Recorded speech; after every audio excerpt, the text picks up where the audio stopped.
Thank you for joining Wars of the Roses. And this is St. Clair Charters from the Encyclopedia of Freemasonry by Albert G. Mackey. St. Clair Charters.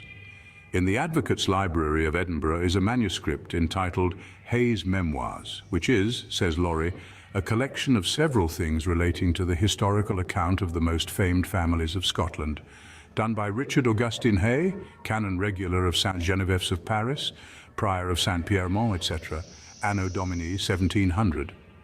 Among this collection are two manuscripts, supposed to have been copied from the originals by Canon Hay, and which are known to Masonic scholars as the St. Clair Charters. These copies, which it seems were alone known in the 18th century, were first published by Lawrie in his History of Freemasonry, where they constitute Appendices 1 and 2. But it appears that the originals have since been discovered, and they have been printed by Brother W.J. Hewen in his unpublished Records of the Craft, with the following introductory account of them by Brother D. Murray Lyon. These manuscripts were several years ago accidentally discovered by David Lang, ESQE of the Signet Library, who gave them to the late Brother Aitun, Professor of Belles Lettres in the University of Edinburgh, in exchange for some antique documents he had. The professor presented them to the Grand Lodge of Scotland, in whose repositories they now are. There can be no doubt of their identity as originals. We've compared several of the signatures with autographs in other manuscripts of the time. The charters are in scrolls of paper, the one 15 by 11.5 inches, the other 26 by 11.5 inches, and for their better preservation have been affixed to cloth. The calligraphy is beautiful, and though the edges of the paper have been frayed and holes worn in one or two places where the sheets had been folded, there is no difficulty in supplying the few words that have been obliterated and making out the whole of the text.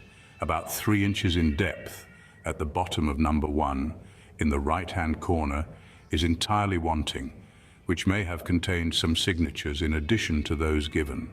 The left-hand bottom corner of number 2 has been similarly torn away, and the same remark with regard to signatures may apply to it. The first document is a letter of jurisdiction granted by the Freemen Masons of Scotland to William St. Clair of Roslin. The second purports to have been granted by the Freemen Masons and Hammermen of Scotland to Sir William St. Clair of Roslin.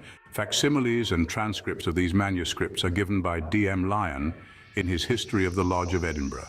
The letter of jurisdiction is probably of a date 1600 to 1601, and the second document probably May 1st, 1628.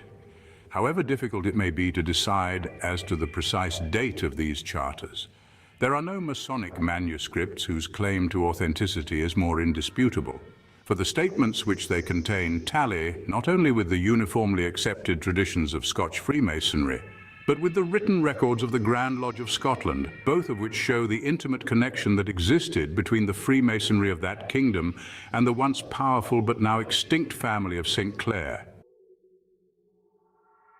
Thank you for watching, and please don't forget to share, like, subscribe and comment, and if you can please consider donating to Wars of the Roses. Links to PayPal and Patreon are in the description. Thank you so very much.